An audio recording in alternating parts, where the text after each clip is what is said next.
started our recording. So tonight, again, I want to thank you for joining us. We had a session earlier today at noon, and then this is our 7 p.m. session. So tonight, we're really here to kind of share, some information with you, but really to have a conversation. And so tonight, you're joined by myself, Justin Gomez, and I work as a career coach with UNLV Career Services, and my co-host is. Hi everyone, I'm Cassie. I work in the Career Services office as a career coach as well, and I'm super excited to present this content to you. Great. And if you would like to stay in touch with Cassie and I during this presentation or outside of here, I've also included our Twitter handles. We've recently taken the downtime we've had during the quarantine, and we have gone ahead and created our professional Twitter. So definitely join us, connect with us that way, and we promise to share really awesome content.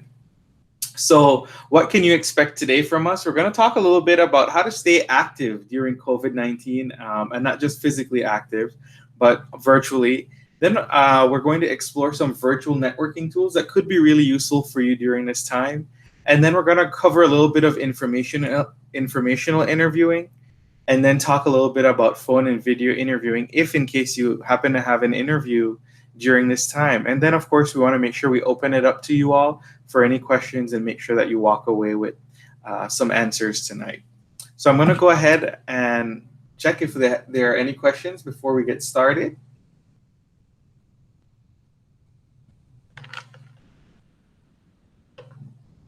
All right, hearing none, I'm going to go ahead and turn it over to Cassie. Great, thanks, Justin. So before we get started into going into virtual networking and virtual interviewing, I want to provide you about 3 general tips for you to stay active during COVID-19. All right, you can go to the next one, Justin. Thanks. So the first thing that's important to keep in mind is right now is a really good time for you to expand and nurture your current network that you have online, right? So one of the best ways to do that is by leveraging LinkedIn. So LinkedIn, if you're unfamiliar, is a professional networking site where you're able to connect, engage, and communicate with employers, including recruiters, who actually use this system to source talent. So you can make your profile updated and complete during this time. A lot of us maybe haven't gone back to our LinkedIn in quite some time, or perhaps, 6 months ago you created a LinkedIn, but you haven't added any information into it because you just really didn't feel like it was important. Right now, since everything is being done virtually, recruiters are very heavily reliant on LinkedIn as one of their primary recruitment tools. And so it's important that during this time, you go ahead and take some time to reflect on your profile, update information as needed, and make sure that it's a complete profile. Secondly, it might be really important for you to begin to post ideas, articles, and other content that would attract the audience that you're looking at, specifically recruiters, right? So what you can start doing is post articles about your industry, about the world that you want to work in or that you're currently working in, and just showing the employers that you're actively engaging in the community, even though we're not out there in person. And then thirdly, what we're encouraging is you to make any effort possible to video conference to maintain and nurture your relationships. So these can be both professional and personal relationships. So for example, what we like to do in the Career Services office is we try to take time to have virtual coffee meetups. And so that's another suggestion that I have all for you. If you want to press the button a few more times, Justin, and there's going to be some more words displayed on the screen. If you find yourself needing a coffee break, I know we can't go to our local Starbucks or perhaps Dutch Bros and have a nice coffee with a friend of ours, but what we can do is do a virtual coffee session. So I encourage you to launch a video meeting or a conversation with a teammate, a classmate, a colleague, just to catch up and continue to enhance your network and really just continue to practice your communication skills, because right now we're in a very interesting time and you want to make sure that all of your communication skills and your abilities to network are continuing to be honed so that we go back into sort of the real world, if you will, you'll be ready to go and prepared. Next slide, Justin. Another tip that I have for you is to focus on professional development during this time. So I'll provide a couple of suggestions, and Justin will walk you through a tutorial of something that we call LinkedIn Learning. But the first thing that you really need to do that's incredibly important is focus on self-reflection. So now is the ideal time for you to take a look at what your skill sets are and see what you might have that's missing. This is something that we identify as a skill gap, or something that maybe you don't know how to do that would be helpful for your future career. So let's say, for example, you need to know how to do Adobe Photoshop, but you haven't had the time to develop that skill set. Now would be a really good time to learn that, to learn what Adobe Photoshop looks like, to learn that skill and pursue any other growth opportunities. So one way that we're encouraging you to pursue growth opportunities is by e-learning. So e-learning is actually skyrocketing, right? Many teachers and seasoned professionals are offering live streams of information sessions, but also websites like LinkedIn are offering LinkedIn Learning or different workshops for you to enhance your skills. So at this time, I'm going to have Justin go ahead and navigate a quick tutorial of LinkedIn Learning. Great. Thank you, Cassie. So as Cassie mentioned, you all are already doing great in terms of e-learning. Right now, you're engaging in webinars with us, and we're your local UNLV Career Center. And so I also wanted to introduce you to another resource that you have by being a UNLV student. Although I know we have people joining us from College of Southern Nevada and Nevada State College online as well. But I wanted to introduce you all to what's called LinkedIn Learning. And so essentially, if you wanted to get to this website, you actually just need to go to www.linkedin.com/learning. And I'll go ahead and drop the link here in our chat for you so that if you wanted to follow along, you could. So I'm going to go ahead and sign out from here and show you how I ended up in LinkedIn Learning. So if I actually follow that link that I just shared with you all, it would bring me to this page, linkedin.com/learning. And of course, it says start my free month or buy for my team. You actually don't have to worry about that. So if you click sign in, right, and for you all, I'm using my UNLV staff email, but for you all, it would actually be your Rebel Mail email. So that's your @unlv.nevada.edu email. Oh, okay. And it'll take you to the single sign-on system, which here is known as ACE. So you're going to use your ACE account to log in. I'm going to go ahead and do that. And what I actually have is access to this really premium version of LinkedIn Learning. So earlier we heard Cassie was talking about Adobe Photoshop, right? Let's say that that is something that you've always been interested in and you've wanted to learn that. So you could type in Adobe Photoshop here, and what you can look for is actually different courses that are available in order for you to learn Adobe Photoshop, right? And so you can, if you're depending on what level you are, maybe you've dabbled in it before, now you want to get advanced proficiency, you can sort that way and kind of learn additional things. But let's say you're just starting out, there's definitely beginning videos here. You can search by courses if you're just looking for videos, learning paths, all of that. So this is a really great resource for you. Not only can you learn software, but in terms of software, you could learn about Excel, Google Analytics, even how to use LinkedIn itself, Microsoft 365, Power BI, which is a really powerful data analytics tool. If there's anything on the creative side you wanted to learn about how to do graphic design, photos, video design, if you wanted to create any of your own, if you're planning on trying to breaking into the tech industry sector, there's other things you can learn here too. Coding, SQL, Python, Java, all of that. So there's quite a few things here that you can learn in terms of technical skills, but you can also learn other things, you know, what people call kind of soft skills. So if you want to look at career development, you know, there's topics here around career management, job searching, personal branding. So these are all resources that you have access to through learning. And the other cool part about this is because it's connected to your LinkedIn profile, is when you do complete these different courses, you can earn a certificate of completion, and you can automatically add those directly to your LinkedIn profile. Not only can you do that, but if you earn a certificate, you know, kind of verifying your proficiency and your knowledge in that area, that is something that if it's applicable to a job you're applying to, you can also include on your resume or talk about in your cover letter or even in an interview. So you have the opportunity to do that right now. All right, I'm going to go ahead and turn it back over to you, Cassie. Yeah, thank you so much for that tutorial. I think it's really helpful to be able to see it in action and really see how you can capitalize on this really awesome resource that UNLV, and LinkedIn, of course, provides us for free. So it is really important at this time, right, to consider earning these different credentials or these certificates or these online programs, and kind of just enhance your skills a little bit. And that would be, of course, in the form of e-learning.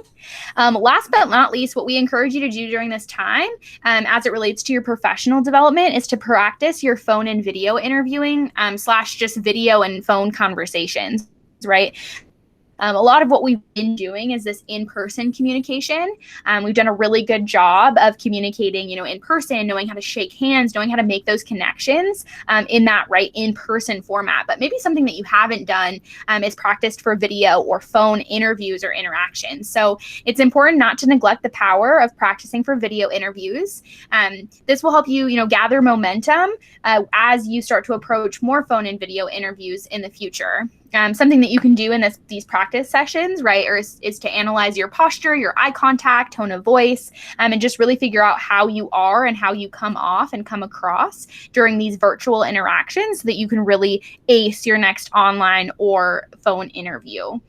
Career Services does offer mock interviews in our office, and we can also record those sessions via Google Hangouts similar to today, and you'd be able to watch your performance and see how you did so you can professionally develop and continue to grow. Next slide, Justin. The third tip I have for you is to refine your remote routine. So first and foremost, we don't know how long this is going on, but remote work was increasing prior to the corona pandemic. So it's super important to recognize that the stark reality is right now about 88% of organizations have encouraged or required their employees to work from home in response to the outbreak. Although telecommuting was steadily increasing before the pandemic, so it's important to right now just embrace and optimize remote work so that you can add that skill set to your repertoire. So embrace and optimize the remote work as it is growing in popularity, not only because of the current pandemic, but also because it was growing regardless. The second thing I encourage you to do is stay productive and develop work from home skills. So this is a skill set, right? Working from home and being able to engage and self-motivate in this way is a skill in and of itself. And so we may not know the length of the pandemic as it is unknown right now. So it's important to stay productive on every project you complete during this time. So I would encourage you to try to create a dedicated space for your work. I recognize that this might be hard. For example, personally, I work in a house with 2 other UNLV employees. One of them works in financial aid, the other works for the School of Public Health. And so the 3 of us have really been navigating how to find good spaces for us to all work and make sure that we can really succeed in the elements of our jobs. And so it's important to try to create this dedicated space so that things aren't overlapping, right? You don't want to try to work from your kitchen because then that overlaps with mealtime. You don't want to try to work in your living room because then that intervenes with your opportunity to kind of just take a moment and rest. So it's important to dedicate a space for your work if you can. It's also important to set ground rules with your family members or those that live in your house. So for example, something that me and my roommates have done is we've sort of said like, hey, this is a time where I take meetings. I'll let you know in advance if I need you to be extra quiet. I'll be doing a webinar, so on and so forth. You want to schedule breaks. These breaks should include things like going outside, taking walks, or maybe just taking some time to drink water. Perhaps you haven't figured out how to consume enough water in your day, right? Remind yourself to do that and just schedule these intentional opportunities to develop these work from home skills. And then just try to stay consistent through all this as best as you can. The last note I have for you is to try to stay positive. It's really important that there are highs and lows through this process, but there are also highs and lows in the labor market. But it's a cyclical process, right? There is an end in sight. It's going to go in waves, highs and lows, and it's just important to recognize that in time, this is going to pass, but refining these skills and developing the remote work skill sets is only going to benefit you in the long run. You can go ahead and go on to the next slide, Justin. Do we have any questions so far that you all want to drop into the chat?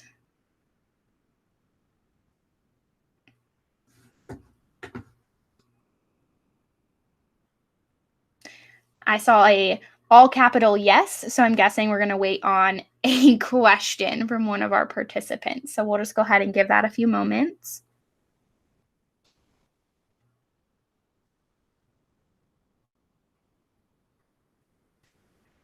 All right, so I'm seeing a question that says what? I don't know why. That's odd. Okay, sorry. So I saw a question that said, what skills do employers look for the most? This is a really great question. This is studied actually quite a bit. I would say the first thing is it really depends on the industry, right? First and foremost, if you're going for a job in the engineering field, you're probably going to have skill sets that are a lot more technical than maybe going into sales.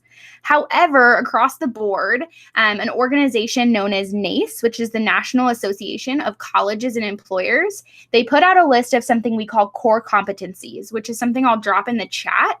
But essentially what a core competency is it's a list of skills that employers have reported to colleges and universities that said, this is the skill sets, or these are the skill sets that we're expecting students to leave college having.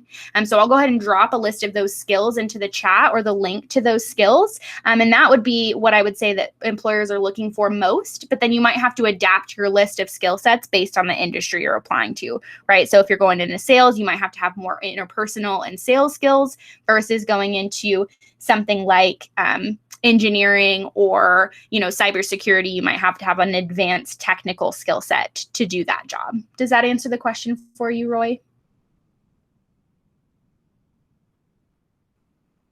And Cassie, and for Cassie and for our other participants, I've dropped in a PDF version of what Cassie was referring to, which talks about the NACE career readiness competencies. Perfect. Thank you for that. And so while we're talking about this is a really great time for us to plug the Focus 2 career assessment, which UNLV offers for free. And so if you would like to give yourself an assessment of how you are doing in regards to these career readiness competencies, reach out to us at careerservices@unlv.edu, and we can get you set up with the taking the Focus 2. And Cassie, if you want to keep chatting there, I'll go ahead and look up the link for the Focus 2 information and drop it in the chat. Yeah, absolutely. Before we move on to a little bit about virtual networking and then virtual interviewing, I just want to say that the reason I brought these things up, and I'll address your question in just a moment, Ellen, the reason I brought these things about how to stay active during COVID-19 is that we understand it's a reality for you. So we just wanted to set the tone with some tips for navigating the current climate.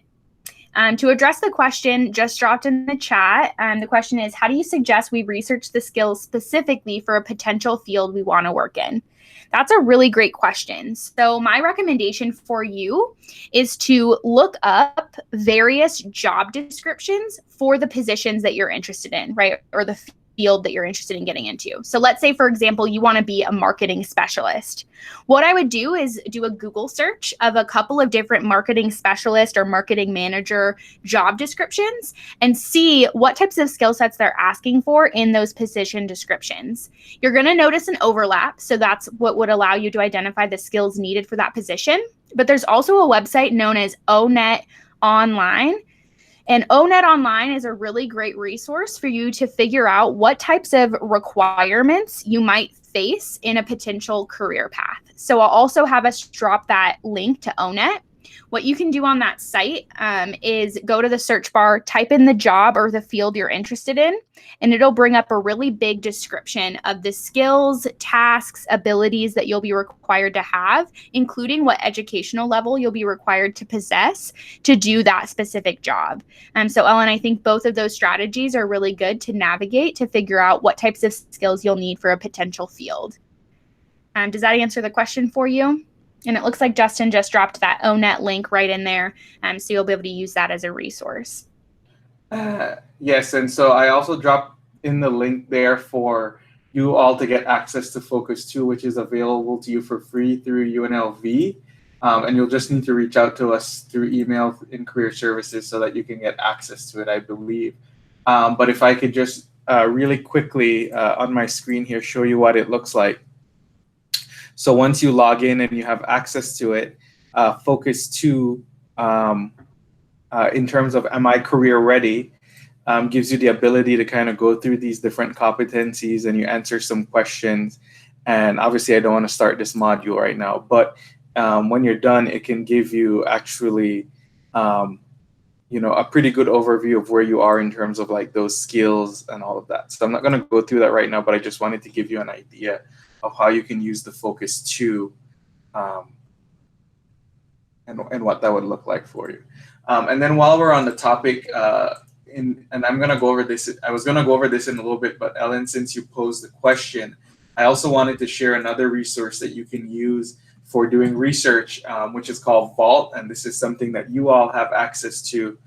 So I'm going to go ahead and, well, or actually, I'll come back to that in a little bit. But yeah, Vault is another resource that you can access. And if I can show you here real quick, if you click on that, it also gives you an opportunity for you to research company, but the Vault guides are actually really awesome for you to kind of research the different industries. And then this kind of gives you information as well about what kinds of skills, knowledge, experience you'll need to be able to get into these different industries. So in addition to Own It, this is also another resource you have.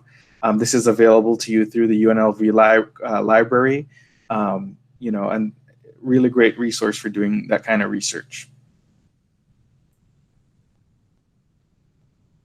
Yeah, Justin, thank you for that quick tutorial. Maybe we'll do a whole session about how to leverage Vault for your career searches or something in the future. But I think these are all really good resources and super great questions. So feel free to continue to ask them. But we're going to go ahead and transition to virtual networking tools. Justin, go ahead and take it away. Great. Thank you, Cassie. So tonight, really our focus is talking about how to make those virtual connections, how to maintain them. And so I want to just share with you kind of tools that Cassie and I use and things for you to kind of be familiar with that can help to make your life easier. One of those such things is actually a personal scheduling tool. So sometimes when you're reaching out to people and you want to get in touch, you want to do an informational interview or you want them to get in touch with you and you're trying to figure out a time to meet. Maybe you're trying to do one of those virtual coffee hours or something like that. Using a tool, a personal scheduling tool, can help to reduce the number of emails that go back and forth. Sometimes when you're trying to figure out a day and time, it might take 4 or 5 emails to really figure that out. So what I wanted to share with you is Calendly, which is a tool that we use here in our office to manage our career coaching scheduling. But I wanted to share it as something that you all can use personally because it's available to you for free. So while we use a premium version in order to do our professional work, you can actually sign up for a basic version, which allows you to pretty much do what you would need to do on a personal basis of scheduling meetings with you. So you can share this with people that you might, again, be doing informational interviewing, friends, whoever. And so if I can show you, so this is the website, it's calendly.com. I'm going to go ahead and drop that in the chat so that you all can navigate to that. Bookmark it, check it out, come back to it later.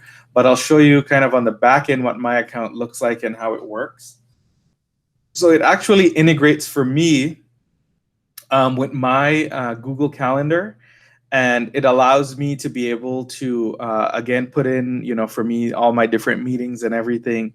And it shows the person, not my calendar, but whenever they go, if I send them a link, for example, this is what it would look like. So I share my link with them, my Calendly link. They will only see what days and times I'm available. So, and I have different meeting types on mine because I have a premium version. Again, for you all, if you have the basic version, it'll probably only give you one meeting type. And so more than likely, I would say kind of choose the 60-minute option in that case. And again, like I said, it shows the days and times when people can schedule with you. The other cool part about it, because you all have the Rebel Mail, and if you use your Google Calendar through that, or even your personal Google Calendar, it actually allows you to be able to integrate Google Hangouts directly into this platform.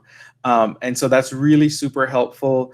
If you want a way to be able to connect with people virtually right now, they have the ability to connect with you online via your web browser, or they also have the option of dialing in. If they don't have a computer or a tablet or something like that, they can actually get a phone number and call in, or you can actually call them via Google Hangouts.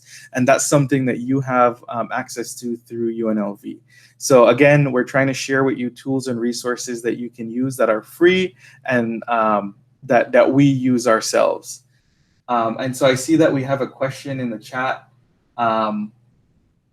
So I would say that Google Calendar is better because let's say that you are meeting with a professional in the field. You might not necessarily want them to see everything that you have on your calendar if you have private stuff, even if it's private. So really what Calendly does is it gives you a really great way for them to only be able to see your availability. So one protects your privacy and it only gives them the information that they need. It's a really clean and quick interface for people to be able to schedule appointments with you. So I do know that if you're trying to make meetings with people internally, for me, even at UN, I use it to schedule appointments even with campus partners. So that's why I have these virtual 60-minute meetings and remote meetings. These aren't career coaching appointments, but if there's another professional or somebody across campus who wants to meet with me, I just send them this link to my Calendly, and they're able to figure out a day and time that works for them without us having to send 50 emails back to back about when a day and time was that would work for us. So yeah, this is just one scheduling tool. You could explore others, but I think Calendly is pretty simple and straightforward in that way. Does that answer your question, Ellen?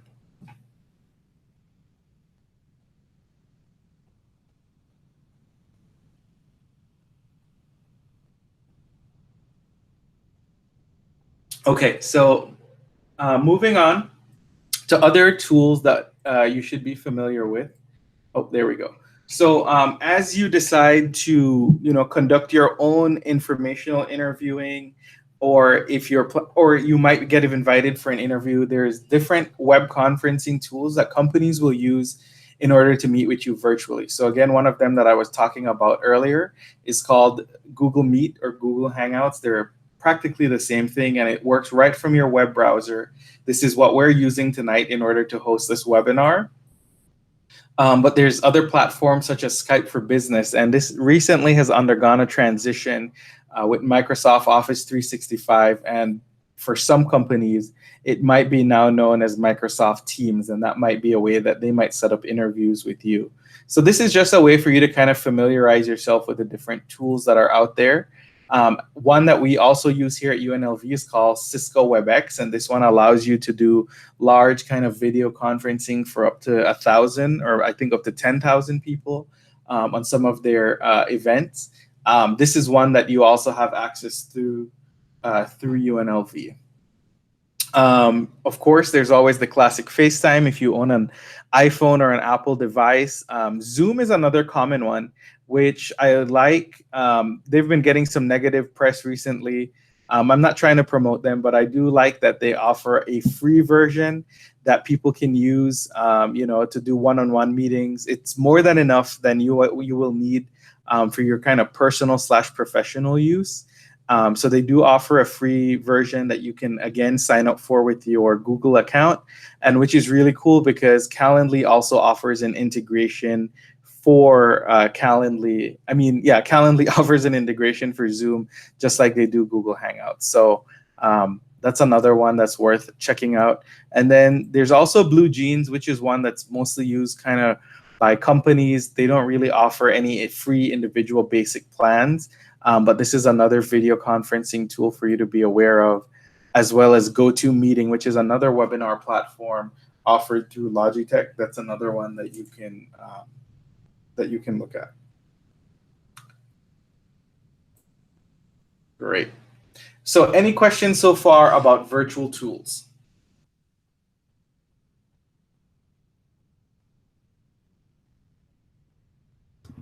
No questions in the chat so far. I'll let you know, Justin. Ooh, looks like we got one.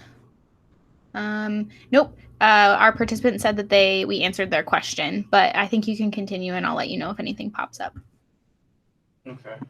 Oh, it actually looks like Ellen had a question about. Okay, yeah. Looks like we got that one answered. All right. So now let's talk a little bit about informational interviewing, right? What is this? So, informational interviewing really is an informal but professional interaction that can help you learn more about a person, industry, or role.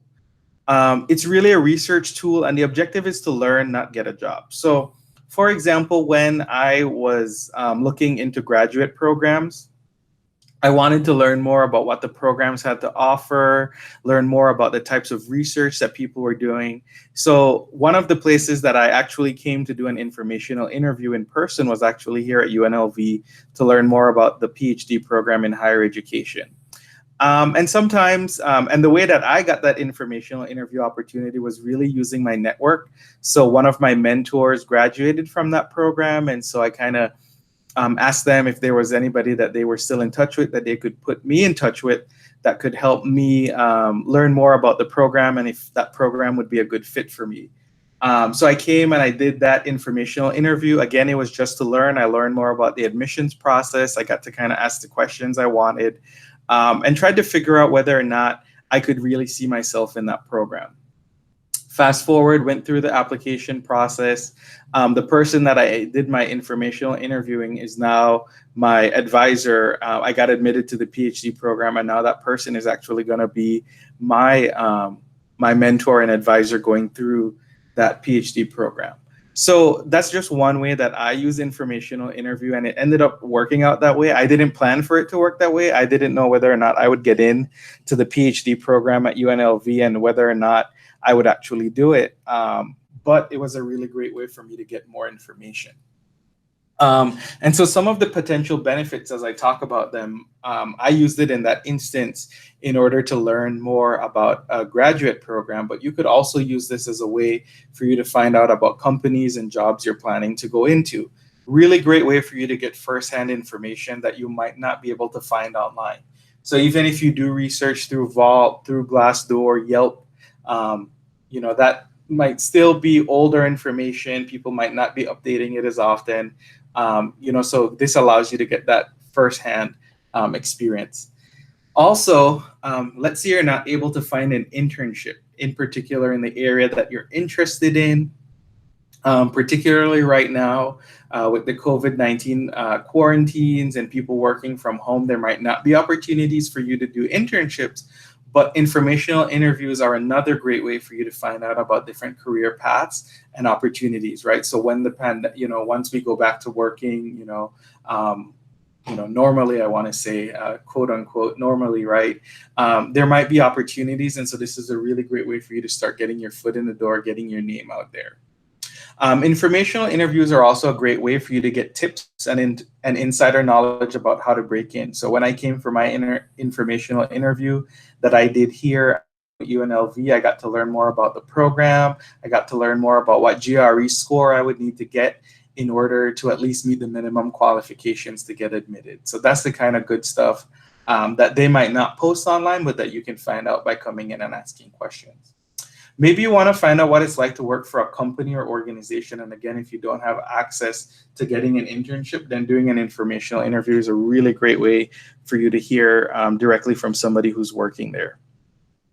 But more than anything else, it's a really great way for you to expand your network. So I did do informational interviews at other universities with other professors and other programs that I applied to, got into, but decided not to go to. And those people it was like, oh, it's over. Like, I'm not ever going to talk to them again.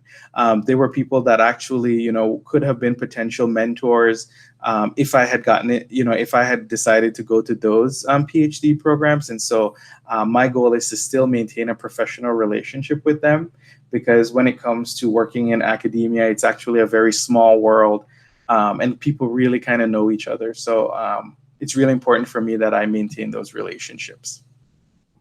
So as we think through some of the steps, so as soon as you've learned a little bit about informational interviewing, I'm going to go through briefly what some of the steps are that are involved. So one of the first things I recommend is that you do some research on the career fields that you're interested in And the Vault Guide and Vault, that resource that I shared earlier, is a really great way for you to start doing that, right? Get some insider information about what you need to work in that industry, get some information about what kind of job and growth opportunities exist. And that's a really great first step, is just kind of having general knowledge about what you want to do. And it's okay to have multiple things that you're interested in possibly doing for a career. You don't have to have it all locked down now, but informational interviewing is a way to help you do that. Additionally, you want to make sure, like, you'll be like, well, Justin, yeah, I could be doing informational interviews. I have time right now, but who the heck am I going to talk to? So if you get a LinkedIn profile set up, as Cassie recommended earlier, I actually want to show you this really cool alumni tool that LinkedIn offers. So alumni are actually a really great pool of people for you to reach out to if you have questions about things. So the way that you use the alumni tool is by actually just searching up your university. So for example, my alma mater, well, one of them is University of California, Merced. And so if I were interested, let's say I wanted to find out if there were any alumni from my university who was working here in Las Vegas. So I would actually go here to alumni.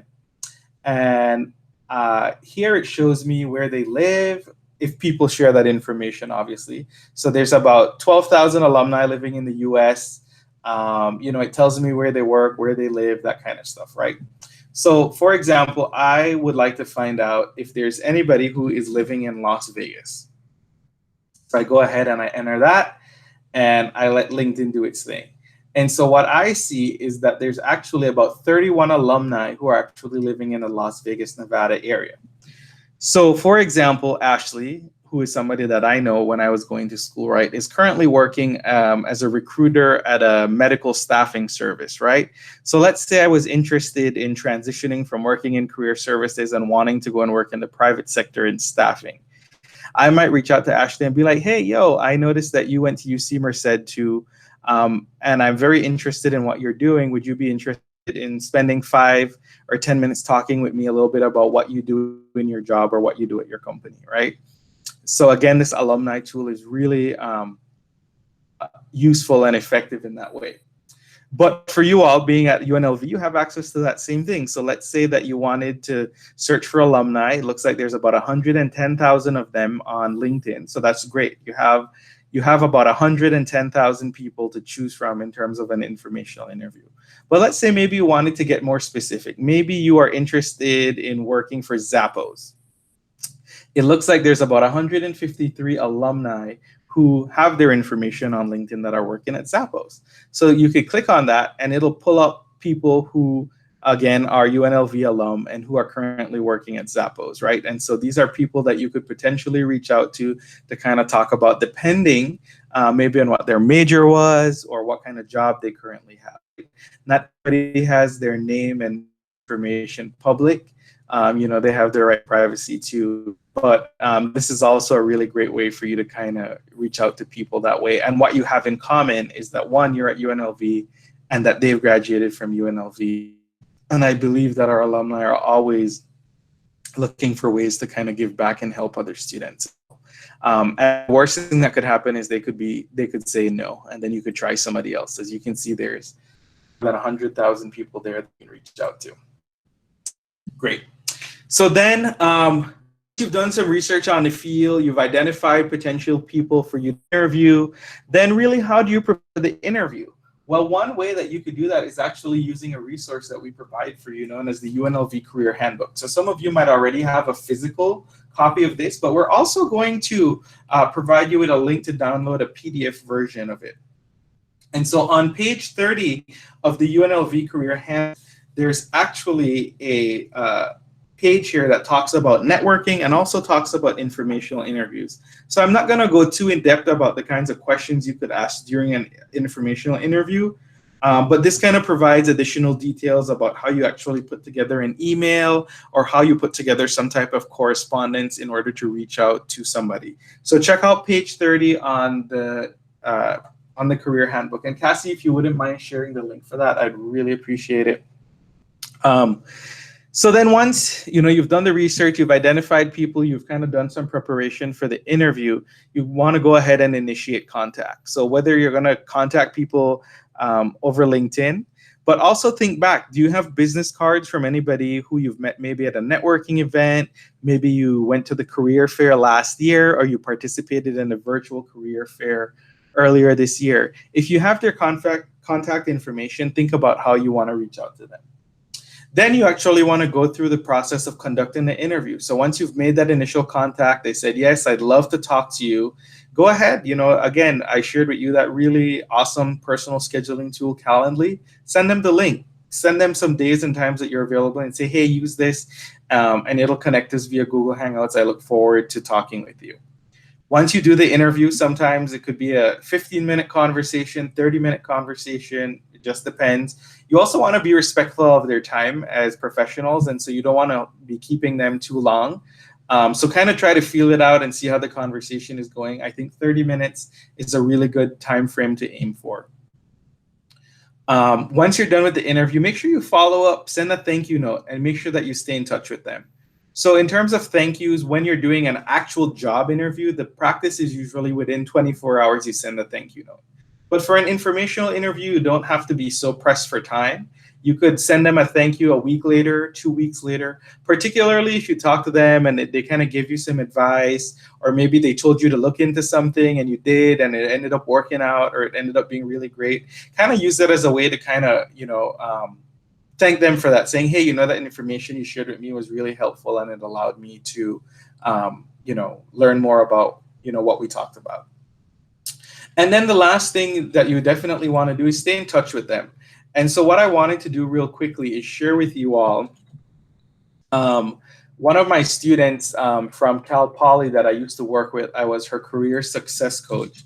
And so she asked me a long time ago when I did a similar workshop for them about informational interviewing. She was like, so how do I stay in touch with people? Like, what's a really great way? And I had suggested to her that, kind of doing a quarterly newsletter might be a really great way for you to stay in touch with people and kind of give them an idea of what you're working on.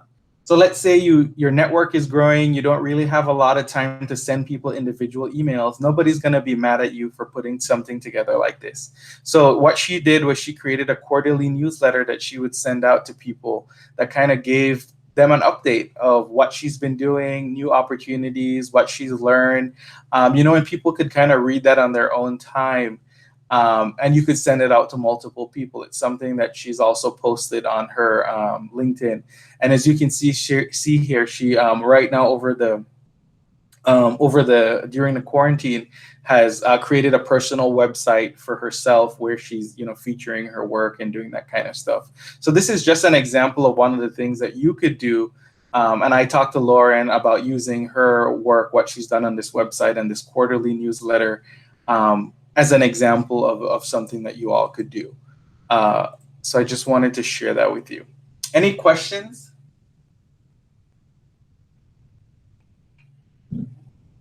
I am not seeing any questions in the chat so far. Great. So I'm going to go ahead and turn it back over to Cassie to talk about phone and video interviewing. Sweet. Thanks, Justin. I'd love to. So if you go ahead and go to the next slide, I will begin with some just general recommendations and tips for when you're participating in a video or a phone interview. So in the event that you have a video interview, be sure that you have a laptop or a desktop computer with a webcam.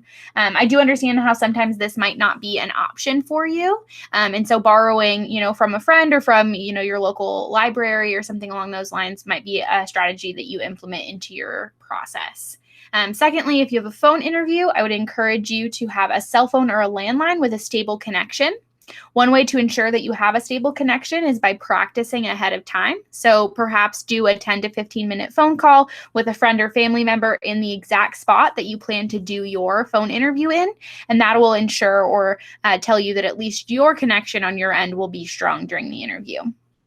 We encourage you to utilize headphones with a built-in microphone if you have the option for both the phone and the video interview, right? So for example, anytime I have a phone interview, I try to connect my headphones with my built-in microphone to the phone so that there's no background noise, right? You limit the amount of background noise by using these headphones with that built-in microphone.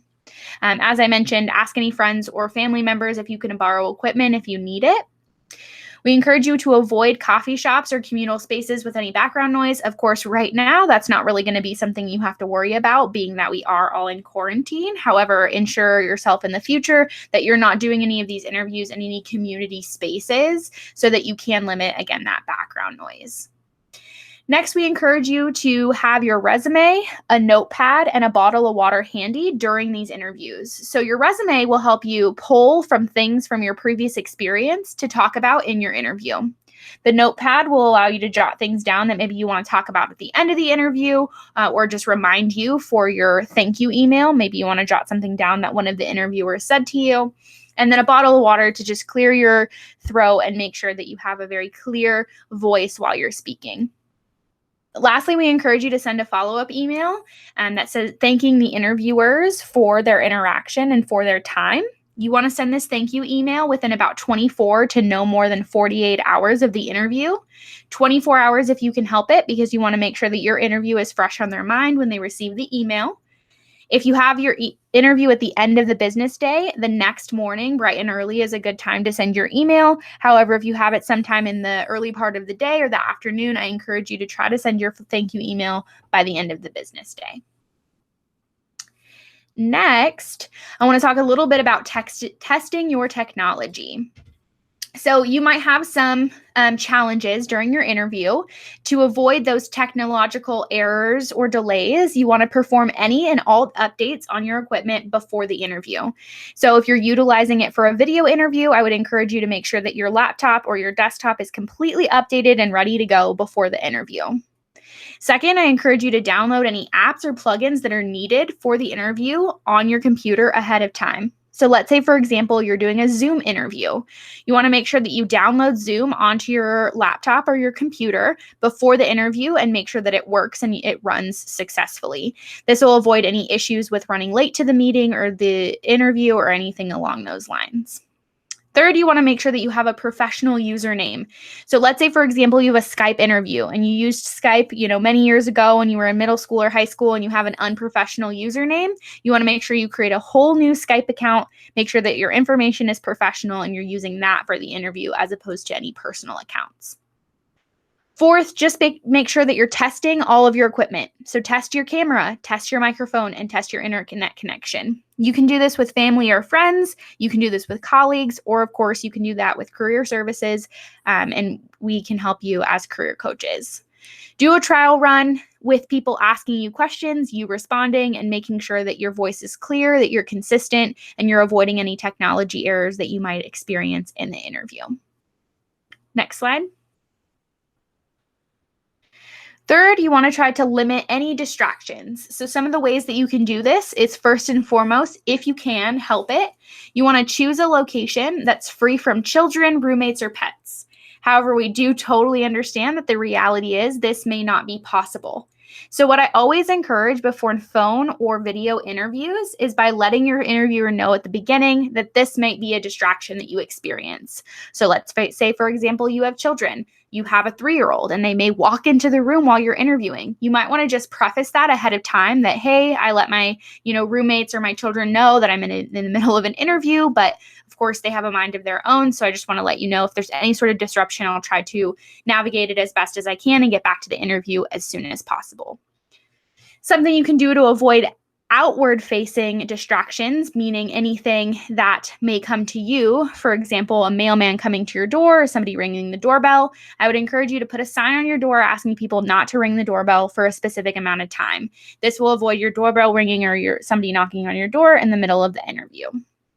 Third, we encourage you to make sure that the background of your video is clean, right? So of course, first and foremost, it should just be clean. There shouldn't be any trash or dirty dishes or anything behind you, but try to make sure that it's distractionless as possible. So this means if it's very busy in the background, I encourage you to try to pick a place that has a very clear and very simple background if you can help it. You should also make sure that the lighting ensures that you are bright, but it looks natural. So using natural light from windows if your interviews during the day is always great. If you can't do that, just ensure that your lighting is strong. There's no really hard shadows or it's not too dark in the room. Fifth, you want to make sure that you're turning off notifications for emails, texts, social media, anything that might pop up on your phone. I always like to set my phone to either off or airplane mode during any interview, including video. However, we understand that you're on your phone during the phone interview, so just make sure that your phone is silenced and nothing's going to come through or distract you in the meantime. And then lastly, you want to make sure that you're closing all apps, programs, and browsers when you're in a video interview on your laptop or computer so that it doesn't slow your connection or any distractions pop up while you're in the middle of the video interview. Next slide. Lastly, I just want to cover some of the things that could go wrong. So first and foremost, your video or audio could stop working. So before the interview begins, you should always ask the interviewer if it's perhaps in the email communication that you had to set up the interview or just at the very beginning of the call or the video. You want to ask the interviewer for a phone number where you can reach them if for some reason you're experiencing technical difficulties, especially in the sense that a lot of the time for phone interviews, they call you. You might want to jot down their phone numbers so you can call them back. The same case with the video is that you want a phone number just in case for some reason, maybe your computer crashes or the video is just not working and you want to continue the interview in a different means, for example, on the phone. And then you could politely ask to reschedule if you need to for some reason, if it's just too extensive and you can't get things to work again. If noise interrupts the conversation, first and foremost, please address the interruption, right? Apologize for the interruption, and then mute your microphone if the noise is just too loud. So for example, if there's a garbage truck outside, just say, hey, I noticed that there's a garbage truck outside. Just give me one moment. I don't want this to be distracting during the interview. Or if there's like an alarm going off in your house or something like that, you can mute your microphone temporarily until you can get back to the interview. Let's say someone enters the room unexpectedly. You again want to address the distraction. You want to apologize to the interviewer. You want to ask for a moment, turn off the camera and the mic if you have to, right? To perhaps remove the person or the animal from the situation, right? If they enter the room unexpectedly, make sure that you're muting and turning off your camera so that they don't hear any of that background noise. Address the interruption, secure the room, and then go ahead and return to the interview. Interviewers understand that you are human, right? These are just things that you can implement into your video or phone interview process to help you kind of navigate some of those barriers that you might experience or those challenges that might pop up. You are human. It's okay to be, of course, apologetic, but it's also okay to just be efficient and try to get back to the interview as best as you can. This is not, right, an entire presentation all about interviewing. I have a ton of suggestions and recommendations for you. But if I do leave you with one thing, I encourage you to practice, right? Practice makes perfect. This is our last section of the webinar today. So if you all have any questions, feel free to type them in the chat. But hopefully in the future, we cover more topics very similar to interviewing, whether it's in person, virtual, and we'll have a lot of other topics and content over the next few weeks that you can get some more information about this on. But any questions right now that have popped up throughout our presentation?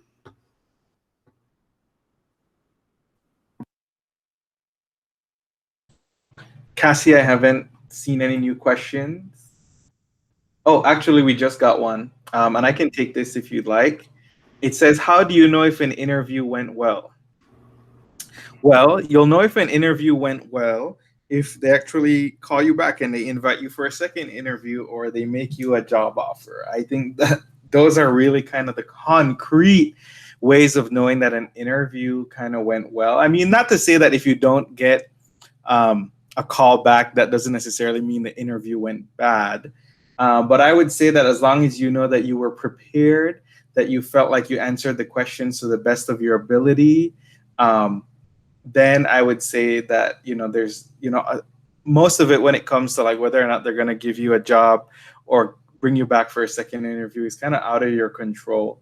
And so I would say instead of wondering whether or not the interview went well, I would say try to do your best to prepare ahead of time to do your best in that interview. And so, signing up to meet with one of us, a career coach, to kind of do a mock interview is a really great way for you to ensure that you can do well. And then what I'll say is that when you're doing virtual interviews, sometimes even when you're doing in-person interviews, it can be sometimes challenging to read whether or not people like you, whether or not they're interested in what you're saying. Sometimes you might be the 10th person that they're interviewing that day, and they're a little bit tired, and so they might not seem as engaged. And so you kind of have to work a little bit harder when you're in. I don't want to say work harder. Let me change my language and say you got to work a little bit smarter in terms of trying to build rapport and trying to get to know people virtually, because you don't have access to the same type of social cues that you typically do when you're meeting with them in person, right? And so I see that we also have another question. How do you maintain a relationship with a previous boss? Is the newsletter the only way? No, the newsletter is definitely not the only way. I would say that that was just one way that I was suggesting. If you have a lot of people that you want to kind of keep updated, it was one way that you could do that. But if you have a really good relationship, like my boss that I had at Cal Poly, I do keep in touch with her. I have her personal cell phone number. And so, I've texted her to check in a couple times to see how things are going with the quarantine and how they were doing. How they were doing. And so, vice versa. And I've had conversations with them.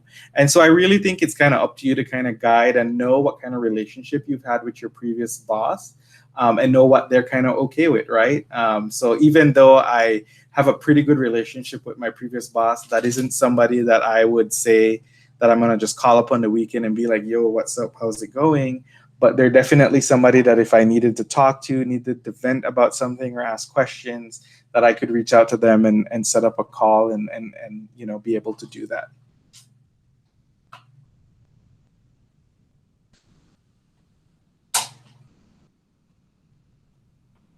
So it looks like we have another question, and it says, are there other ways besides newsletters if you don't know them that well? So yeah, I would encourage you to honestly try to connect with them on LinkedIn, right? LinkedIn allows you the opportunity to publicize the things that you're doing, without it having to be this detailed newsletter or this intentional effort that you're sending out to your previous supervisors or those that you worked with in the past. Instead, if you've connected with them on LinkedIn and then you post about something that you have going on, or you share that you are in a new role, and then they're going to see that on their news feed, right on their timeline, and they'll be able to see that you're doing those types of things and be informed of what you're up to, without having to be as intentional as a newsletter. And that's in a case if you don't know them super well, but you were an acquaintance or a colleague, or of course they were your supervisor, but you just weren't that close. I would encourage you to connect with them on LinkedIn if they have one. If they don't, you probably would have to be more intentional about your communication with them, and maybe ask if you can get closer with them and kind of say hey, I'd like to talk to you about your career journey, and I know we weren't super close when I was working there, but I'd love to continue our professional relationship or something like that. And you can do that via email if you'd like. Yeah, and I to add to that, I would say for professionals that I wanted to keep in touch with, what I've done is that I have monthly kind of hangouts or coffee meetups, just like essentially what Cassie said. And they're people that I kind of keep in touch with, run ideas by. And it's a really great way for you to kind of stay in touch. Everybody's busy, they're busy, but in terms of building that relationship, I just asked and said, hey, we used to meet up for coffee in person back when I was in California. Would you be interested, in keeping our monthly meetings, except we're just going to have coffee at home. And right now we're working from home, so we'll do it that way. And so out of one of those conversations last week, one of my friends who works as a freelance writer, I ran the idea by him, saying I've always been thinking about trying to write more on LinkedIn and publishing articles and stuff like that. And he kind of gave me some pointers for getting started. And last week, Friday, I published my first article on LinkedIn.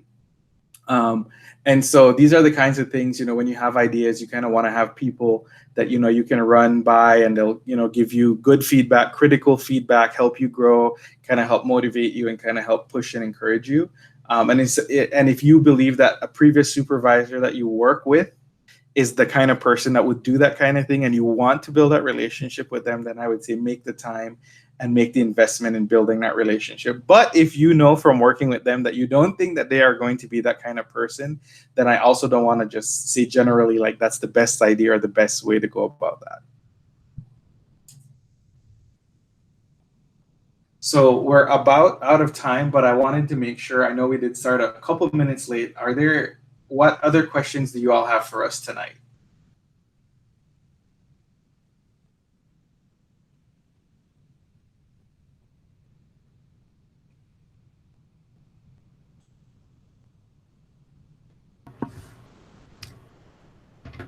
I'm not seeing any more in the chat.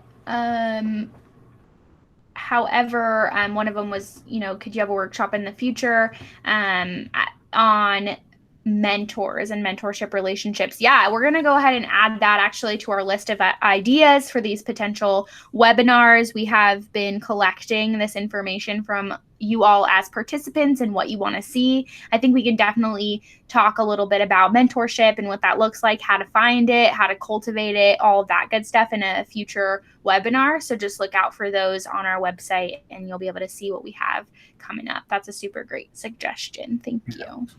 Yeah, so I've included contact information. If you want to stay in touch with Cassie and I, you can email us. We do our best to get back to you within a couple days or within a day, depending on how our appointments are going. But yeah, definitely reach out to us. You can connect with us via Twitter, connect with us on LinkedIn. If you want to schedule a one-on-one with us, have coffee and do that, we're down for that as well. Mock interviewing, helping you with your professional documents. I also want to put in a plug. Cassie and I are doing these webinars every week on Wednesdays. And so we have one at noon and then we have the one at 7 p.m. If you have any friends, family members, classmates, people who are at College of Southern Nevada, Nevada State College, who are looking for jobs, unemployed, laid off, looking for internships, and could benefit from, what we're talking about here in this webinar, please feel free to invite them. Please feel free to share this information with them. We want to make sure that we're reaching out to people in our community who could benefit from having this information. A lot of what Cassie and I strive to bring to you is things that are relevant to being in Las Vegas, being at UNLV. And so we want to make sure that, we also get that information out to other people.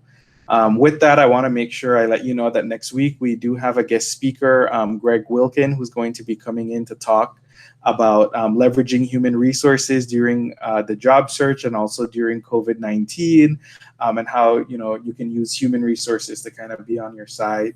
And then the following week, we're going to be having somebody talking about personal branding.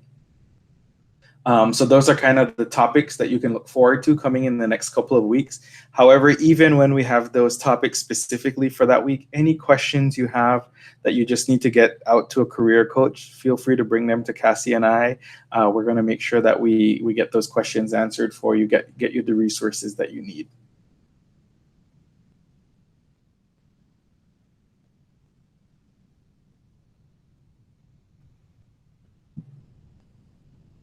Cassie, any last words before we sign off for tonight? No last words other than see y'all next week at 12 p.m. or 7 p.m. to talk about human resources. Awesome. Thank you all so much for joining us tonight and have a wonderful evening.